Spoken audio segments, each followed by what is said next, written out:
if as you grew up, you didn't feel loved enough, appreciated enough, you didn't have enough affection, or you were neglected or abandoned, it could be even small situations or big, but a lot of us develop so many ways to cope with that. We tend to just wish we were different because we think if we were different, then we would have been loved. And we end up searching for that love outside. We ask people, we ask our work, our career to reflect our worth to us. We ask people to reflect our worth. Our bank account, our clothes, how we look. We want to mask the fact that we don't feel worthy enough because in childhood, basically our whole genome, like our gene expression, holds the. I only recently found this out. Our gene expression holds how we expect to be loved. This makes perfect sense because why would we feel the discrepancy between how we were loved and why do we feel like it wasn't enough? Because there must be something in us that requires a certain amount and type of affection and care that a lot of us didn't receive, and it's no fault of the parents. And we're not here to talk about that, but it's just how we've now grown up. We're grown-ups, right? We can take responsibility now. The past is no longer the past. It doesn't exist anymore. And if we just keep holding on to it, it can lead to an unlived life. We could just loop the past over and over again. And I've realized that I've been doing that, very unconsciously. So I forgive myself, As soon as you find out, though, it's kind of, you have to make the choice when you find out that you've been just reliving old memories. But what I wanted to say is that a lot of us wish we could just be a little bit stronger, a little bit wiser, a little bit prettier, a little bit taller, a little bit smaller, a little bit bolder, a little bit more expressive and creative, or whatever it is. A better swimmer, a better jumper, whatever it freaking is, better at basketball, better at music, or whatever it is for you.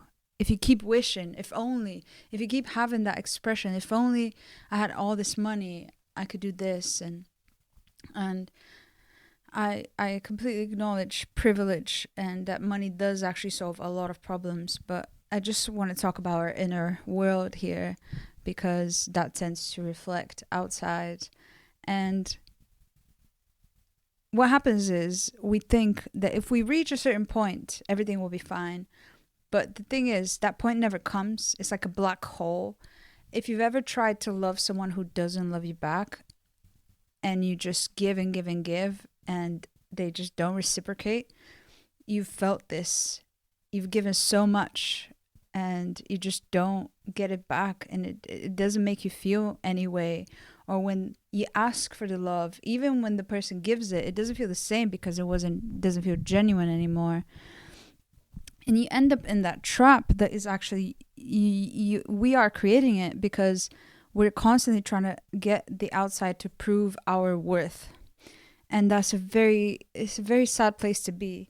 And, and the reason is that you're not going to get it from the outside. A lot of it can help, but it will never fill the hole that the plants that you need to water.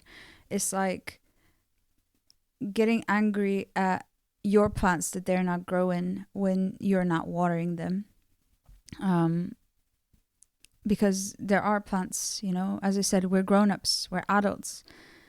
And it doesn't matter, at some point, there comes a point, and if you're here watching this video, I hope you're there, where you're just ready to let go of the pain. You're ready to let go of the story and the hold the story has on you. It's not even about letting go of the story. Is always going to be there. You're going to help people with the story. It's going to be worth it. The pain that you went through, I'm sure, like, it's already been worth it for me. But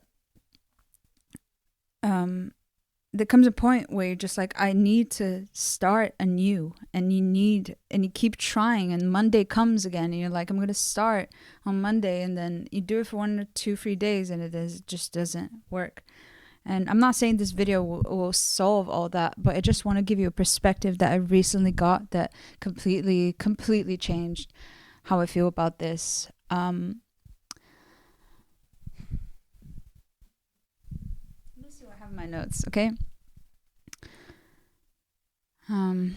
So how this ends up not only reflecting onto people, relationships, and what we expect from the world, but we also place that on objects. We want things to be perfect.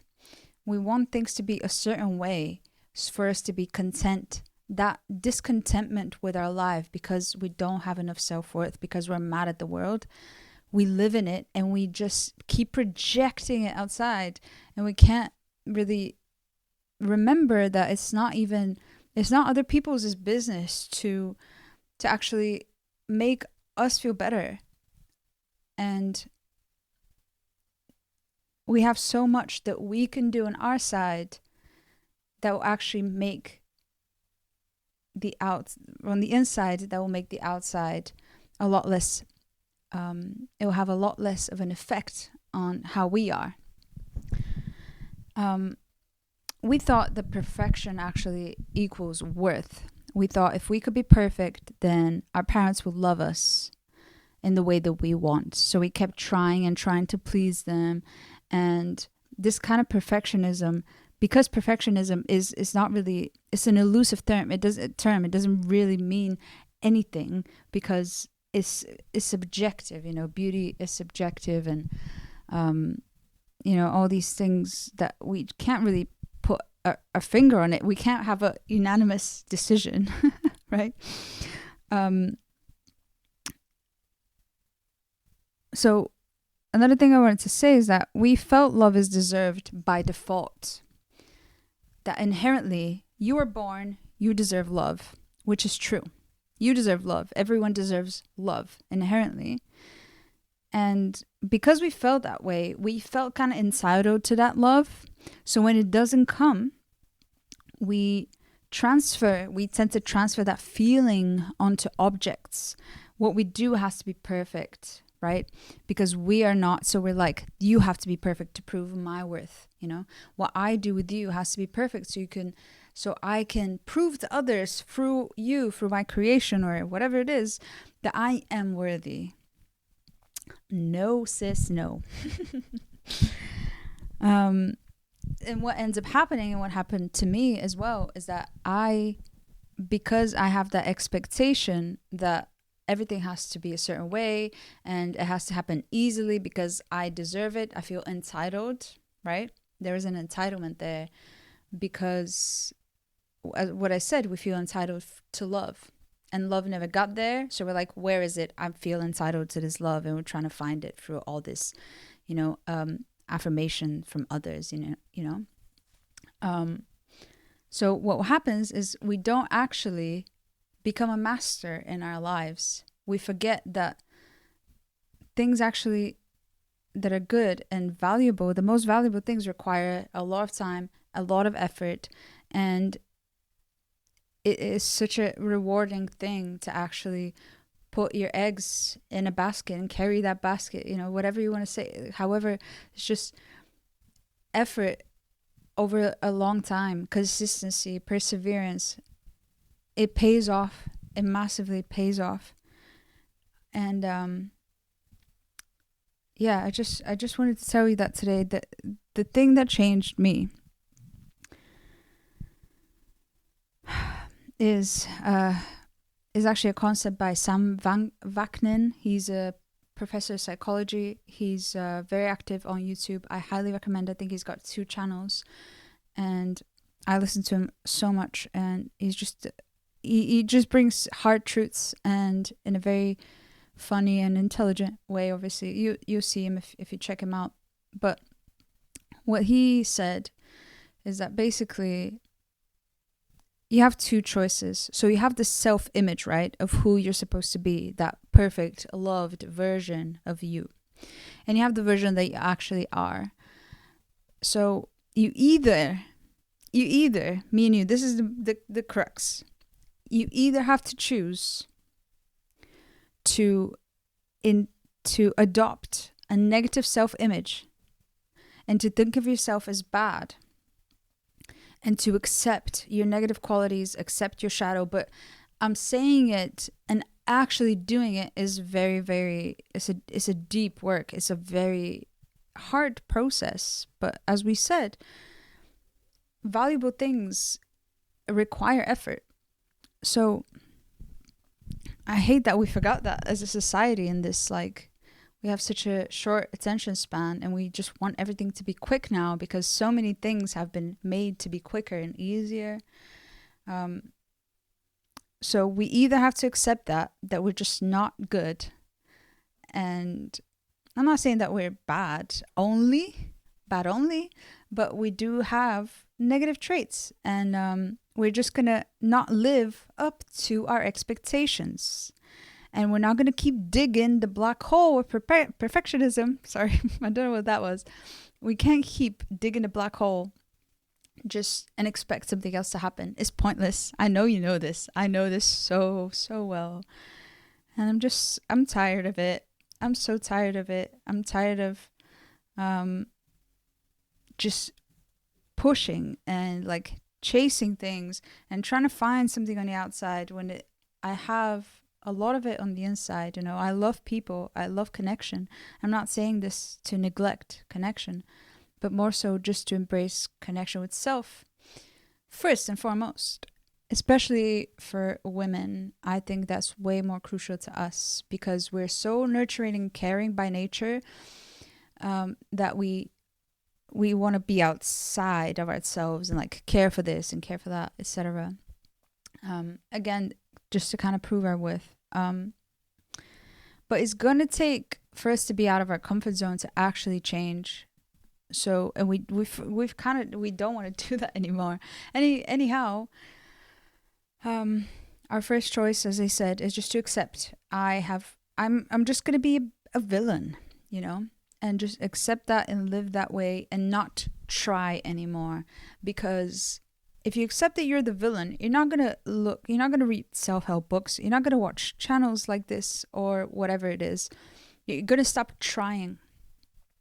And when you stop trying, you're gonna stop finding ways that you're different than what you want to be. Do you know what I mean?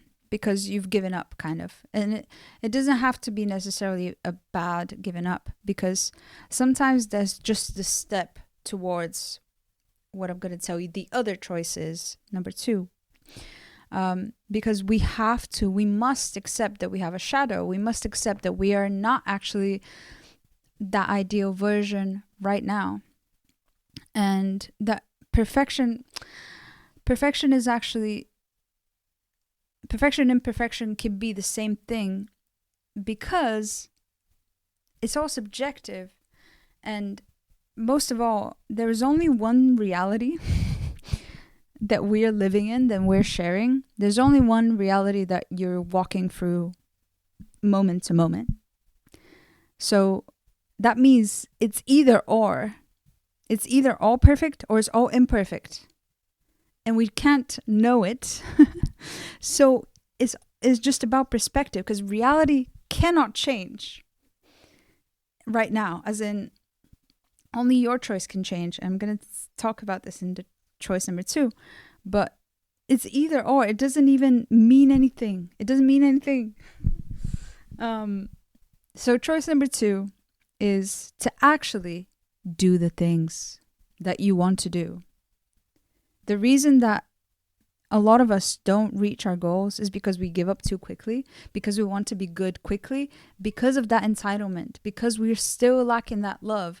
We feel entitled to it, and we should feel entitled to the love, but we're just looking at it the wrong way, I think.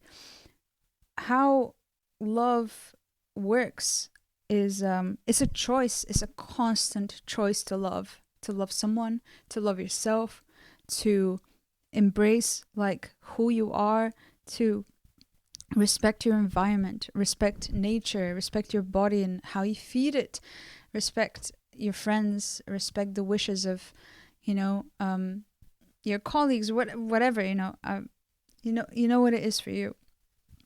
And so the only choice, the two choices we have is either to decide I'm just gonna be the villain now. I'm gonna stop trying, or I'm going to just do the things that I want to do. And I know this sounds very easy, and I know we all have heard that.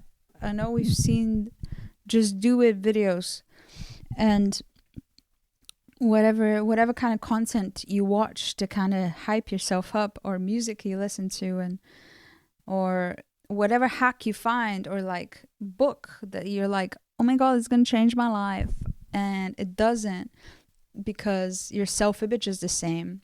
Your self-image is of, you know, it's negative, but your conscious mind wants it to be positive, and that discrepancy creates so much anxiety and so much drama and inner turmoil. So our other choice is just to actually start doing the things. But the caveat is that for most of us, it's very hard to do it overnight. I would say it's impossible to do it overnight unless you've really done the work before. Then it's not overnight. But what I've started doing is just going really slow. I know that's a crazy concept, right? It's a crazy concept that going slow is gonna work. Going slow, make sure that you're gonna build momentum over time. Once you build momentum, you don't even have to force yourself to try. You're not gonna feel the same way. You're not going to feel up for it every day, but because it's now a habit, the small things that you implement towards the life that you want to live, those small things will become habits. Because I'm telling you, the reason you want to live the life you want to live is because you're going to feel better once you're there, once you live that way. So if you start taking the small steps to live that way, you're going to feel better about it, because there's a reason that is your dream, because it's going to make you feel better. So, and that momentum of you feeling the reward of doing the things you want to do, that confidence that builds, that trust in yourself that builds, that's why it's so important to start small and not have that grandiosity, which a lot of us have. A lot of us with trauma, we actually have a split of, we have a grandiose self and we have like a shadow self that we reject. And this grandiose self is the one that's like entitled and wants all these things, and wants things to come easy. And we just don't let that, we don't let those, and we don't let them come together. We do it slowly. And I think in order to actually get to choice number 2, we need to accept ourselves as imperfect, or we need to accept that however it is perfect, because there's no other reality. There's no other right now moment that you're like alive in. At least you don't know. If you don't know, then you can't do anything about it. So we're here. We're going to be here. And I'm glad that I'm here with you. I hope this made sense. And I would love to talk more about this, but I don't want to take too much of your time. What I'm going to do is I'm going to take a little thing for our video for next time. I'm going to read the quote for you, and then we'll talk about it next time. But again, thanks for coming. Wiser men and women acknowledge the relationship that exists between them and the universe and remain open to instruction from nature. I think that's beautiful. I love nature, and I love intuition, wisdom, the things that are pre-world, whatever that meant. Right, so I've got a lot of fun to go have, and I hope that you do too. I hope you have space and time in your day to choose yourself, to choose what makes you happy, to choose something that would, get you closer to yourself and to those you love, and to the hobbies, the pets, the whatever it is that enlivens you and makes you content. Because it's not very realistic to chase that perfect happiness, because there's always going to be more. Otherwise, it'll be a boring freaking world if there's nothing to do, if there's nowhere to go to. So we need to just kind of let that go, that moment that it's just not going to happen. I'm sorry. I know it's a harsh truth, but we're never going to reach perfect happiness. So I think we can just aim to be content and to be in reality. I think the reason that a lot of us have issues and all these ups and downs is that there's certain things about reality that we don't accept. And I hope this video got you a little bit closer or brought you anything of value. And if you want to discuss, you know what to do. If you want to see more videos like this, you can like, subscribe. I've been Mina, and I will be Mina. And, I'll see you in the next one. Thank you for watching. Bye.